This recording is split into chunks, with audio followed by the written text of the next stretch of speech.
Hello बच्चों, मैं आपके सामने फिर उपस्थित हूँ। कक्षा 10 का महत्वपूर्ण पाठ मित्रता, जो आचार्य रामचंद्र शुक्ल ने इसे लिखा है। मैंने आचार्य रामचंद्र शुक्ल के जीवन के बारे में जीवन परिचय एक वीडियो में बताया है। अगर आपने वह वीडियो नहीं देखा है तो जाकर वहाँ देख ले। मैंने कक्षा इस वर्ष लॉकडाउन की वजह से जो पाठ्यक्रम कटे हुए हैं, उनमें से जो 4 पाठ्यक्रम 10 में पढ़ना है गद्यांशों में, उन चारों की जीवनी आचार्य रामचंद्र शुक्ल, जयशंकर प्रसाद, राजेंद्र प्रसाद और उपाध्याय जी का चारों का मैंने जीवनी और संक्षिप्त रूप से मैंने पाठों को बारे में बताया है। अगर आपने वो वीडियो नहीं देखा है तो जाकर वहाँ देख ले। तो चलिए चलते हैं ये जो मित्रता पाठ है इसके गद्यांश की तरफ। तो गद्यांश जो है, गद्यांश से आपको 6 नंबर के क्वेश्चन आते हैं, तो आपको ये गद्यांश को समझना बहुत जरूरी है। ठीक है, तो देखिए क्या कह रहा है। विश्वास पात्र मित्र जीवन की एक औषधि है। ठीक है जी, विश्वास पात्र मित्र जीवन की क्या है, एक औषधि है। हमें अपने मित्रों से यह आशा रखनी चाहिए कि वे उत्तम संकल्पों में हमें दृढ़ करेंगे। ठीक है, दोषों और त्रुटियों से हमें बचाएंगे, यानी जो ने हमने गलती किया है उससे वो गलती करने जा रहे हैं या जब गलती करने की कोशिश कर रहे हैं तो वो हमें बचाएंगे, रोकेंगे। अच्छे मित्र की यही पहचान है।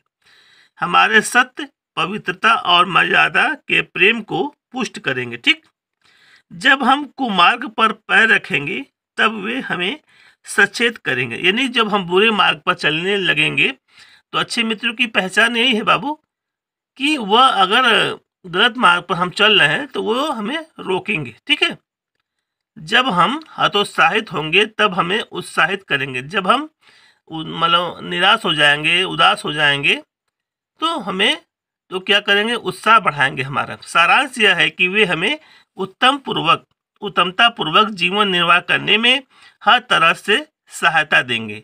ठीक है, अब देखिए यहाँ जो महत्वपूर्ण, अब देखिए यहाँ देखिए ये जो अंडरलाइन है इसका बहुत बड़ा महत्व है। तो ये प्रश्न बनता है, तो देखिए कह रहा है कि सच्ची मित्रता में उत्तम से उत्तम वैद्य की सी निपुणता और परख होती है। अच्छी से अच्छी माता की सी धैर्य और कोमलता होती है। ठीक है, ऐसी ही मित्रता करने का प्रयत्न प्रत्येक पुरुष को करना चाहिए। ये देखिए यहाँ सच्ची मित्रता से लेकर पुरुष को करना चाहिए, यहाँ तक का अंडरलाइन है। आपको परीक्षा में ऐसे ही आएगा। ठीक है, तो अब ये देखिए इसका मतलब क्या होता है, ये कैसे क्या करना होता है, ये हम आपको बताते हैं। देखिए इसी गद्य से आपके 3 प्रश्न बनते हैं। तो ये जो 3 प्रश्न बनेंगे, जो पहला जो प्रश्न है, उपरोक्त गद्यांश का संदर्भ लिखिए। तो उपरोक्त ये पूरे गद्यांश का आपको क्या करना है, संदर्भ लिखना है। ठीक है, दूसरा जो प्रश्न है, रेखांकित अंश की व्याख्या करना है। ये जो अंडरलाइन दिख रहा है आपको, इसी का आपको सच्ची मित्रता से लेकर ये पुरुष को करना चाहिए, यहाँ तक का आपको क्या करना है, व्याख्या करना। और लास्ट में जो तीसरा प्रश्न है, एक सच्चे मित्र के क्या गुण, एक सच्चे मित्र के क्या क्या गुण हो सकते, ये तीनों प्रश्न है। ठीक है, अब मैं आपको बताता हूँ कि इनका जो उत्तर आप कैसे लिखेंगे, अच्छे से अच्छे नंबर आपको प्राप्त होने के लिए आप कैसे लिखेंगे। चलिए देखते हैं। देखिए ये उत्तर है आपका। ठीक है, तो ये उत्तर आ गया, उत्तर नंबर 1। पहला प्रश्न आप क्या लिखा था कि उपरोक्त गद्यांश का संदर्भ लिखिए। ठीक है, तो संदर्भ आपको लिखना होगा। संदर्भ कैसे लिखेंगे, प्रस्तुत गद्यांश हमारी पाठ्य पुस्तक के गद्य खंड में संकलित, ठीक है, गद्य खंड में संकलित मित्रता जो है, या तो आप इसे स्केच से लिख दीजिएगा या तो फिर पेन से लिख के नीचे ये स्केच कर दीजिएगा। ठीक है, इन्वर्टर कॉमा भी आप लगा देंगे ऊपर से। मित्रता नामक पाठ से लिया गया है। ठीक है, इसके लेखक आचार्य रामचंद्र शुक्ल हैं। इसके लेखक कौन है, आचार्य रामचंद्र शुक्ल हैं। चाहे आप इसे स्केच से लिख दीजिए, चाहे पेन से लिखने के बाद ये नीचे ऐसे कर लीजिएगा। ठीक है, ये जो प्रश्न हुआ आपका, ये 2 नंबर का हुआ। अब जिधर पाठ में ये प्रश्न जरूर आपसे पूछता है कि उपरोक्त गद्यांश का संदर्भ लिखिए। एक बार आप अगर गद्यांश आपको तैयार हो गया आपका, तो वो पूरा जो पाठ का गद्यांश आप लिख सकते हैं। सिर्फ आपको चेंज क्या करना रहेगा, जैसे पाठ का नाम आपको चेंज करना रहेगा और उसके लेखक, ध्यान रखिएगा। जैसे कि अगर हम कर लें ममता की बात कर लें, जयशंकर प्रसाद की, तो यहाँ पे क्या लिखेंगे, क्या लिखेंगे यहाँ ममता, और लेखक में क्या लिखेंगे जयशंकर प्रसाद। ठीक है, ऐसे ही आप कर लेंगे। तो ये आप समझ लीजिए, एक बार आपको सिर्फ याद करना है, बाकी आपको सिर्फ पाठ और उसके लेखक का नाम याद हो जाएगा। तो आप ये संदर्भ जो है आप लिख लेंगे और ये 2 नंबर का प्रश्न होता है। चलिए दूसरा जो प्रश्न था कि रेखांकित अंश की व्याख्या कीजिए। तो रेखांकित अंश जो हमने आपको बताया था, सच्ची मित्रता से लेकर प्रत्येक पुरुष को करना चाहिए, इसका आपको इसका व्याख्या करना होगा। तो देखिए आप हेडिंग ऐसे लिखेंगे, रेखांकित अंश की व्याख्या। ठीक है, अब आपको लिखना क्या है ये बता दिए। देखिए रेखांकित अंश की व्याख्या। ठीक है, तो सच्चा मित्र एक कुशल वैद्य के समान होता है। ठीक है, कुशल वैद्य के समान एक सच्चा मित्र होता है। जिस प्रकार एक उत्तम वैद्य रोगी की नब्ज देखकर ही उसके रोग का पता लगा लेता है, जिस प्रकार से डॉक्टर होता है, अच्छा डॉक्टर होगा ना, आपके चेहरे, आपके नब्ज को, नाड़ी को देखकर ही पता चलता है कि आपको क्या समस्या है। उसी प्रकार एक सच्चा मित्र भी मित्र के हाव भाव व उसके लक्षण को देखकर उसके गुण दोषों की परख कर लेता है। आपके हाव भाव और लक्षण को देखकर उसके गुण की वह परख कर लेता है तथा उसे सही मार्गदर्शन करके उसको भटकने से बचा लेता है। ठीक है, जिस प्रकार एक अच्छी, ठीक है, माता पुत्र के सभी कष्टों को, ठीक है, धैर्य से स्वयं सहन करके अपने पुत्र को सभी मुसीबतों से बचाती है तथा कोमलता से उसे समझा बुझाकर सही मार्ग पर चलने के लिए प्रेरित करती है, ठीक उसी प्रकार मित्र की खोज मनुष्य को करनी चाहिए। तो देखिए बच्चों, आप ये जो मैं गद्यांश लिखा हूँ, मतलब कि ये जो व्याख्या मैंने लिखा है, ये आप अपने विवेक से, और ये जब पाठ आप पढ़ेंगे ना, पाठ जब आप उसको पढ़ लेंगे, जो मैंने सारांश बताया उसको भी ध्यान रखिएगा, और एक बार पाठ पढ़ लेंगे तो अपने मन से व्याख्या आप कर लेंगे, और उसके बाद थोड़ा बहुत आप इसमें से भी इन शब्दों का अर्थ समझकर आप यहाँ लिख देंगे। ठीक है, उसके बाद जो तीसरा प्रश्न था, तीसरा प्रश्न क्या था, तीसरा प्रश्न था आपका कि एक सच्चे मित्र के क्या क्या गुण हो सकते हैं। सच्चे मित्र के क्या गुण होते हैं, ये तो आप अच्छी तरह से जानते ही होंगे, क्योंकि आपके पास भी मित्र होंगे, तो उनके क्या गुण हो या आप क्या गुण देखकर किसी से मित्रता करते हैं। ठीक है, इसको देख लीजिए कि सच्चा मित्र वह है जो हमें अनुचित और व्यर्थ के कार्यों से बचाए, यानी कि अनुचित कार्य करने लगे, व्यर्थ का काम करने लगे तो हमें रोके। वह सत्य, प्रेम, त्याग, पवित्रता के मार्ग पर चलने के लिए प्रेरित करे। यानी सच्चा मित्र वही है जो सत्य के मार्ग पर चले, प्रेम से रहने के लिए करो, मित्रता के लिए त्याग करे, त्याग की बातें बताए, तो समझ लीजिए वो अच्छा मित्र है। ठीक है, तथा उत्साहित करके हमारा पथ प्रदर्शन करे, वही सच्चे अर्थों में हमारा मित्र है। तो आप ये समझ लीजिए सच्चा मित्र आपका वही है जो आपके बुरे काम करने जा रहे हैं तो उससे आपको रोके। ठीक है, वह सत्य, प्रेम, त्याग, पवित्रता के मार्ग पर चलने के लिए प्रेरित करे। वह सत्य के मार्ग पर प्रेम से रहने के लिए, त्याग करने के लिए, जब आपको मार्ग पर चलने के लिए बताए तो आप समझ लीजिए मूल चीज़ कि वही हमारा सच्चा मित्र है। आजकल के मित्र, अगर आपके पास पैसा हो ना तो सेकंडों में मित्र बन जाएंगे, और वो मित्र किसी काम के नहीं होते हैं, जो आपके मुंह पर प्रशंसा करे और आपके पीठ पीछे आपकी बुराई करे। ठीक है, तो चलिए देखते हैं। ये देखिए, ये महत्वपूर्ण ये गद्यांश था। एक गद्यांश मैंने और ही लिखा है इस पाठ में। मेरे हिसाब से, मैं कई साल से पढ़ा रहा हूँ, तो मुझे जो समझ में आता है इस पाठ में सिर्फ 2 ही गद्यांश हैं जो काफ़ी महत्वपूर्ण है, और वही हर साल अगर आएंगे तो सिर्फ वही आएंगे, बाकी दूसरा कोई नहीं आएगा गद्यांश में। चलते हैं बच्चों, ये देखिए दूसरा गद्यांश है, ये भी बहुत महत्वपूर्ण है। ये पूरे पाठ में 2 ही जो गद्यांश है महत्वपूर्ण है कि कुसंग का ज्वर सबसे भयानक होता है। कुसंग का ज्वर सबसे भयानक होता है। यह केवल नीति और सद्वृत्ति का ही नाश नहीं करता बल्कि बुद्धि का भी क्षय करता है। ठीक है, मतलब बुरे लोगों की संगति के साथ आप रहेंगे तो आपका बुद्धि भी हरण हो जाएगा, समाप्त हो जाएगी। देखिए, किसी युवा पुरुष की संगति यदि बुरी होगी तो वह उसके पैरों में बंधी चक्की के समान होगी, जो उसे दिन दिन दिन अवनति के गड्ढे में गिराती जाएगी, और यदि अच्छी होगी तो सहारा देने वाले बाव के समान होगी, जो उसे निरंतर उन्नति की ओर उठाती जाएगी। आप यह समझ लीजिए बस इतना कि अगर आपकी बुरी संगति होगी तो निश्चित है कि बुरे मार्ग पर जाएंगे, बुरे बुरे विचार आएंगे, बुरे बुरे ख्यालात आएंगे, बुरे काम करेंगे।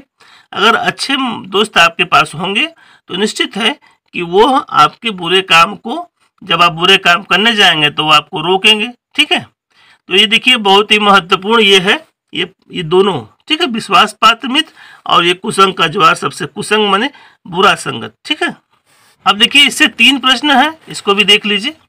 प्रश्न क्या है, उपरोक्त गद्यांश का संदर्भ लिखिए। ये जो मैंने पिछला बताया है उसी का उसी तरह से यहाँ भी लिख सकते हैं।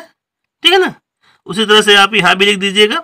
रेखांकित अंशों की व्याख्या कीजिए। तो ये जो ऊपर की लाइन है, मैंने यहाँ जो लिखा है कि कुसंग का ज्वार सबसे भयानक होता है, आप इसी का आपको व्याख्या करना होगा। और तीसरा जो प्रश्न है कि बुरी संगति से व्यक्ति को क्या क्या हानि होती है। तो आप खुद समझदार हैं, समझ गए होंगे कि बुरी संगति से आपको क्या क्या नुकसान होते हैं। तो देखिए पहला प्रश्न में जो इसका उत्तर हम नहीं लिख रहे हैं, आप समझदार हैं, समझ गए होंगे। आप इसी तरह से यहाँ लिख दीजिएगा, प्रस्तुत गद्यांश ये चीज करके उपरोक्त का मतलब ऊपर जो मैंने लिखा है उसी को आपको यहाँ लिखना है। सारा कुछ वही लिखना है, कुछ करना नहीं है। पाठ वही रहेंगे, लेखक वही रहेंगे, जैसे वहाँ लिखा है वैसे आपको यहाँ लिख देना है। ठीक है, अब चलते हैं दूसरा जो प्रश्न है। तो देखिए दूसरा क्या प्रश्न था, रेखांकित अंशों की व्याख्या कीजिए। तो रेखांकित जो अंडरलाइन है उसी की हमको व्याख्या करना है।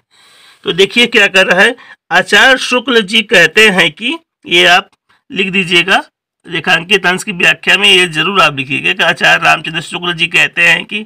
इससे क्या होगा, एक लाइन आपकी बढ़ जाएगी और अच्छा भी लगेगा देखने में। आचार्य शुक्ल जी कहते हैं कि, आचार्य रामचंद्र शुक्ल जी कहते हैं कि मानव जीवन पर संगति का प्रभाव सबसे अधिक पड़ता है। ठीक है, बुरे और दुष्ट लोगों की संगति घातक बुखार की तरह हानिकारक होती है। यानी बुरे और दुष्ट लोगों की संगति जो घातक बुखार है उसके समान होता है। जैसे घातक बुखार मस्तिष्क ज्वर है ना, उस तरह से बुरे दोस्तों की संगति में अगर आप रहेंगे तो बिल्कुल ऐसे ही पड़ता है। जिस प्रकार भयानक ज्वर व्यक्ति की संपूर्ण शक्ति व स्वास्थ्य को नष्ट कर देता है। भयानक ज्वर यानी कि जैसे आपको तपेदिक बुखार आ जाए, टाइफाइड आ जाए या मस्तिष्क ज्वर आ जाए, तो उस वो क्या होगा कि आपको ये पूरा जो है वो खत्म कर देगा, मतलब आपको अस्वस्थ बना देगा, शरीर में जान नहीं रहने देगा। ठीक उसी प्रकार से व्यक्ति की संपूर्ण शक्ति व स्वास्थ्य को नष्ट कर देता है तथा कभी कभी रोगी के प्राण भी ले लेता है। तो बिल्कुल उसी प्रकार से है ये, जिससे कि ये बुखार या जिसकी तुलना आपको बुरे चीज़ों से कर रहा है, तो कभी कभी रोगी के प्राण भी ले लेते हैं। ठीक है, उसी प्रकार बुरी संगति में पड़े हुए व्यक्ति की बुद्धि, विवेक, सदाचार, नैतिकता व सभी सद्गुण नष्ट हो जाते हैं। तो आपको सिर्फ ध्यान रखना है कि हमें एक अच्छे मित्र बनाना है। 1000 मित्र हों उससे अच्छा है कि सिर्फ एक ही मित्र हों। ठीक है ना, 1000 मित्र बनाने से कोई मतलब नहीं है, वो आपकी सिर्फ मुंह पर प्रशंसा करेंगे, पीठ पीछे आपकी बुराई करेंगे। आप ये मत समझ लीजिएगा कि जो मित्र, जो दोस्त आपका आपकी बुराई करे, मतलब कि जो दोस्त आपकी कमियों को बताए, समझ लीजिए वही सबसे अच्छा आपका मित्र है। मतलब जो दोस्त या जो मित्र आपकी कमियों को छुपा कर आपकी प्रशंसाओं को बता रहा है, समझ लीजिए कि वो आपका सच्चा मित्र नहीं है, वो आपका हितैषी नहीं है।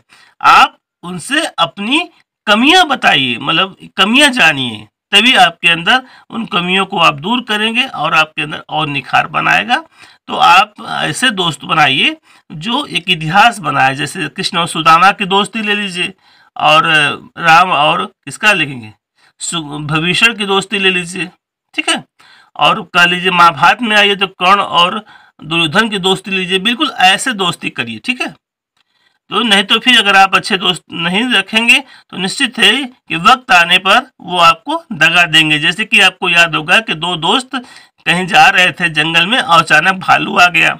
एक दोस्त को पेड़ पर चढ़ने नहीं आता था, दूसरा दोस्त को चढ़ने आता था। दूसरा दोस्त जो था पेड़ पर चढ़ गया, एक को चढ़ने नहीं आता था, वो जमीन पर लेट गया।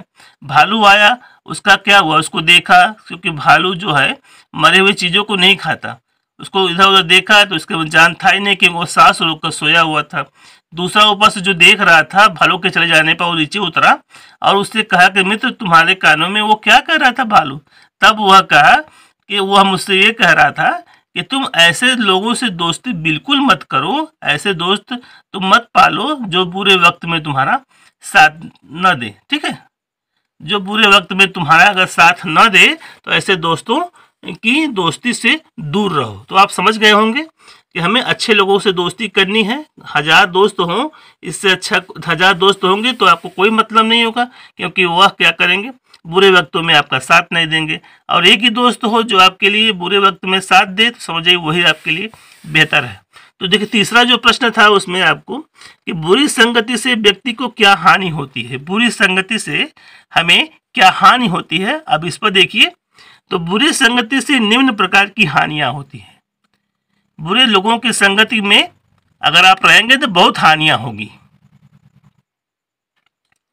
तो जो पहला है, कुसंगति व्यक्ति की बुद्धि, विवेक, सदाचार का नाश करती है। पहला जो है, कुसंगति व्यक्ति की बुद्धि, विवेक, सदाचार का नाश करती है। दूसरा जो है, कुसंगति द्वारा मनुष्य के सद्गुण, नैतिकता का विनाश होता है। कुसंगति द्वारा, दूसरा जो है, कुसंगति द्वारा मनुष्य के सद्गुण, नैतिकता का विनाश होता है। और तीसरा देखिए, व्यक्तियों को अवनति की गहरी खाई में ढकेलती है। ये बुरे संगति की हानियां हैं। ये बुरे संगति के लोगों में अगर आप रहेंगे तो ये आपको हानियां मिलेंगी। कुसंगति व्यक्ति की बुद्धि, विवेक, सदाचार का नाश करते हैं। ठीक है, कुसंगति जो होगा व्यक्ति की बुद्धि, यानी आपकी बुद्धि, बुरे लोगों के साथ रहेंगे तो बुरा दिमाग में बातें आएंगी, तो विवेक, बुद्धि, सब कुछ सदाचार नाश हो जाएगा। और देखिए, कुसंगति द्वारा मनुष्य के सद्गुण, आपके कुसंगति लोगों के साथ रहेंगे उसके सद्गुण जो है, नैतिकता जो है वो भी इसका नाश हो जाएगा। कुसंगति व्यक्तियों को अवनति की गहरी खाई में ढकेलेगी। ठीक है, कुसंगत लोगों के साथ में रहेंगे तो आपको एकदम विनाश के गत में ले जाएंगे, खाई में ले जाएंगे। तो आप बुरे लोगों के संगत में ना रहे, अच्छे लोगों के संगत में रहे।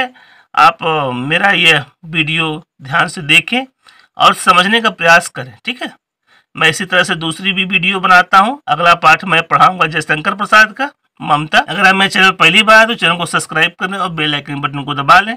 अपने दोस्तों मित्रों को बताएं मेरे वीडियो के बारे में। ठीक है बच्चों, जय हिंद।